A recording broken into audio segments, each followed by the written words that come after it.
जय माँ काली। हम सभी पर माँ की कृपा हमेशा बनी रहे। जिन लोगों को ईश्वर पर विश्वास है, पूरी श्रद्धा है, भक्ति है, उन लोगों को ईश्वर हर समय कुछ न कुछ चमत्कार दिखाते ही रहते हैं।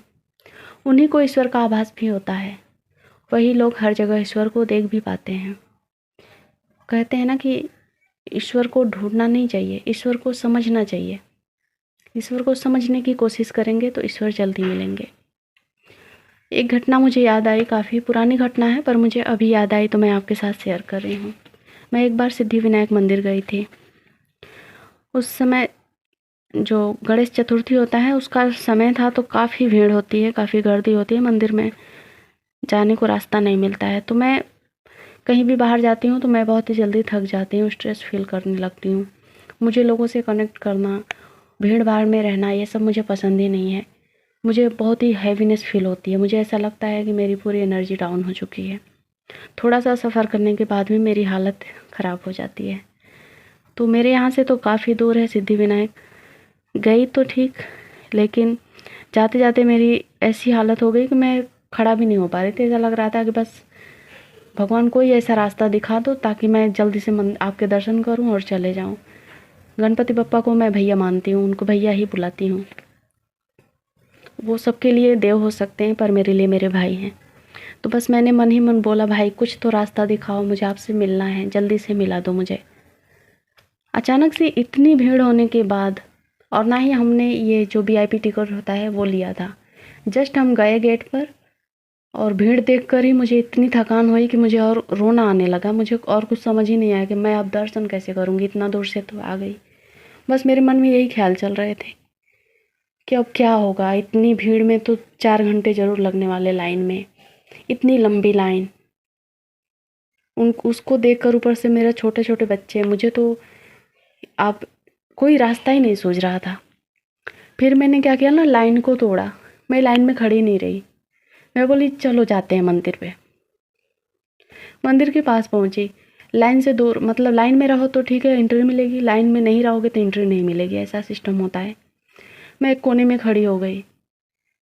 अचानक से, मैं ही नहीं मेरी पूरी फैमिली, एक कोने में कॉर्नर में पीछे साइड में, जो मंदिर के जहाँ पर रिक्शा वगैरह रुकते हैं, जहाँ पर टैक्सी लगती है, वहाँ से थोड़ी देर पे एक गेट होगा। जो गए होंगे सिद्धिविनायक उनको पता होगा। एक पीछे साइड से है और एक आगे साइड से है, 2 तरह से रास्ता है जाने का, और ऐसा घुमावदार भी बना हुआ है जिससे कि हम जाते हैं। मैं वहाँ पर खड़े होकर सोच रही हूँ, परेशान हूँ, क्या करूँ, कैसे जाएं। अब वीआईपी टिकट भी नहीं लिया। उसके लिए मैं बोली तो मिस्टर बोलते ठीक है मैं जाता हूँ, देखता हूँ। ऐसे अभी सोच विचार ही हो रहा था कि वीआईपी टिकट लें नहीं लें, क्या करें। अचानक से एक बहुत ही बड़े लंबे चौड़े एकदम, मुझे आज भी उनका शक्ल याद है, एक आदमी आते हैं, एक नहीं 2 थे। एक उनके साथ में एक छोटा था और एक बहुत ही बड़े थे। वो विशालकाय शरीर, पता नहीं क्यों ऐसा शरीर मुझे, मतलब ऐसा इंसान मैंने पहले नहीं देखा था। अभी महसूस करती हूँ, या फिर उसके बाद में जब मंदिर से निकला तब मुझे महसूस हुआ कि ऐसा शरीर वाला इंसान तो मैंने कहीं देखा ही नहीं है। इतने बड़े, इतने लंबे चौड़े होते होंगे पर मुझे नज़र में नहीं आता था। वो बस नीचे धोती पहने थे और पूरे एकदम पांटा टाइप लग रहे थे, जो मंदिर में पुजारी होते हैं ना उस टाइप के ही लग रहे थे। टीका लगाया था लाल कलर का। आते हैं वो, और हमारी फैमिली खड़ी थी, 2-4 फैमिली और भी खड़ी थी। बाकी सभी लोग लाइन में लगे हुए थे, लंबी सी लाइन थी। अचानक से वो आकर बोलते हैं चलो चलो इधर से चलो, जल्दी चलो, बहुत भीड़ है, दर्शन नहीं होंगे, जल्दी से इधर से चलो, कुछ लोग इधर से जाएंगे तो जल्दी से हो जाएगा। और फिर हमने बिना सोचे समझे, उस समय तो सोचने समझने का स्थिति नहीं होती है भीड़ देखकर, फिर हम फटाक से गए और डायरेक्ट ऐसी जगह पे जाकर हमें खड़ा कर दिया वो इंसान ने, वो पंडित जी ने, जहाँ से डायरेक्ट हमें जो विनायक की मूर्ति है, सिद्धिविनायक गणपति बप्पा की, हमारे आंखों के सामने। अब आंसू रुके ही नहीं रहे। ये कैसा चमत्कार है। तो ऐसा चमत्कार सिर्फ भक्तों के साथ होता है, जो सच्चे मन से, सच्चे भाव से, प्रेम भाव से ईश्वर को ईश्वर मानते हैं। बहुत लोग भक्ति करते हैं, साधनाएं करते हैं, पूजा पाठ करते हैं, दिन रात भजन करते हैं, लेकिन उनके मन में, मन के एक कोने में कहीं ना कहीं ये ज़रूर रहता है कि भगवान है क्या, है कि नहीं है। जब ऐसा भाव जिस व्यक्ति के मन में रहे ना, उसको कभी भी ईश्वर नहीं मिलने वाले और ना ही उनके चमत्कार दिखने वाले। तो आप भी, ये कहानी सुनाने का मेरा मकसद यही है कि आप अपने मन का वो कन्फ्यूजन निकाल दो, वो भाव ही निकाल दो। कुछ भी आप सुनो, कोई भी विज्ञान की बातें सुनो, कोई भी नास्तिक व्यक्ति आपके सामने कितना भी भाषण मार के चला जाए, आपको फर्क पड़ना ही नहीं चाहिए। आपके मन में एक पल भी ये नहीं आना चाहिए कि ईश्वर नहीं है, या फिर जिनकी हम पूजा कर रहे हैं वो हैं या नहीं है। इस उलझन में मैं लिख के देती हूँ, 90% लोग इसी उलझन में रहते हैं, कितनी भी भक्ति करते हैं, लेकिन एक क्षण उनके मन में ये आ ही जाता है सवाल, ईश्वर है या नहीं है।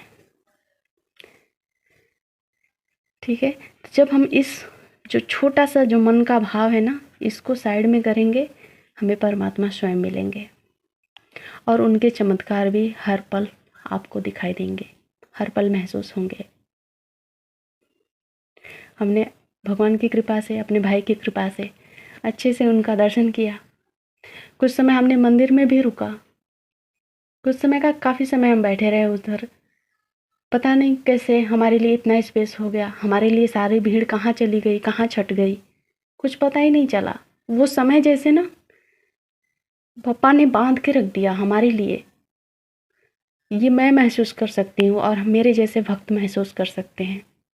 इतनी भीड़, किलोमीटर तक लाइन लगी है, उस लाइन को बप्पा ने कहाँ छोड़ दिया, उस भीड़ को बप्पा ने कहाँ भगा दिया। हमारे लिए स्पेस ही स्पेस, हम मंदिर में 10-15 मिनट बैठ भी गए, है ना। तो ऐसी चीज़ें होती हैं और ये भक्तों के साथ होती हैं। तो बस आप मन का जो भाव है ना कि भगवान है या नहीं है, उस भाव को निकालिए प्लीज़, आपके सारे रास्ते खुलेंगे। चलिए मिलती हूँ नेक्स्ट वीडियो में, तब तक अपना ख्याल रखें। जय माँ काली।